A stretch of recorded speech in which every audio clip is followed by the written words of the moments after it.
I'm a Canadian, you're American, Peter, but you mentioned something interesting before the break. You mentioned that, that there were very clear opinions that were emerging on both sides, under, say, President Trump.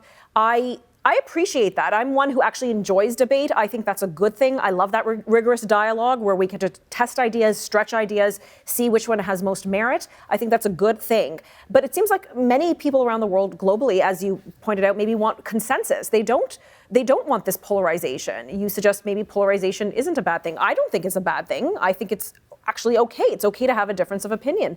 But it seems, again, this emerging idea that consensus, this is what we need to strive for. Does difference of opinion actually have a place in the world anymore?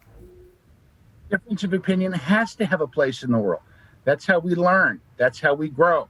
That's how we affirm the correctness of what we happen to believe by having it challenged and having to defend it smartly and intelligently. Not everyone on the left, not everyone on the right who gets on television is able to do that. It would be nice if they gave IQ tests before they put people on, but it is what it is. And I don't endorse every opinion out there that's assigned to the right, but I do endorse the idea that at least in the United States, people have the God-given right to express those opinions. Words don't hurt. And so I get very concerned. And before the break, I was alluding to a piece that's in today's Washington Post, a paper of great influence. Written by someone saying that Fox News is the font of all evil, and so Fox needs to be shut down, but the government can't shut it down, and it would be wrong to call for the government to shut it down. So we should all pressure the companies that advertise on Fox to pull their advertisements, or we won't buy their products until they change their message. Well, that's just the iron fist of censorship wrapped in the velvet glove of boycott and market economics. And it's equally wrong. And what really has me frightened, not the election of Joe Biden, it's not the defeat of Donald Trump, it's not the rise of Kamala Harris or even some of the things on Biden's legislative agenda. It's when I hear American journalists and American opinion writers effectively calling for censorship. Because they don't want to have a debate about climate change. They don't want to have a debate about free speech. They don't want to have a debate about police power or about race. They just want to say, this is how we see it. This is what we think needs to be done. And we're going to do it. And you're not allowed to complain. And again, that's the kind of leadership that men like Adams and Washington and Jefferson revolted against when they pulled the country away from Fat George.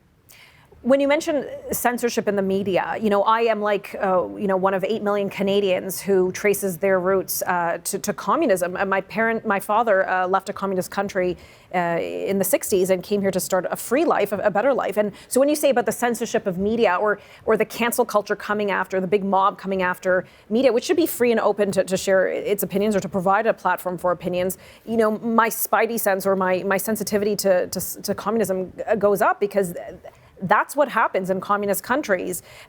Maybe that leads to my next question. With the Biden administration, there's suggestion, for example, that communist China's influence will grow. Do you anticipate that? In the 45 seconds left. I do anticipate that the influence of communist China, that Beijing's influence on the world is going to grow. I think that's Beijing's plan. I think that Mr. Trump was a pebble in their shoe. He was a speed bump on the road to the future in which the U.S. dollar is not the world's default currency, in which the American economy does not lead the world, in which America's ideas about freedom, personal liberty, religious observance are held up as the model. Right. That the model will now become Mao's little red book. And I think Mr. Biden will be a lot more accommodationist towards that because he really doesn't understand what the threat is. Okay, well, we're going to have to see what holds in your future, in an American future. Thank you so much for joining me, Peter. Appreciate it. Thank you.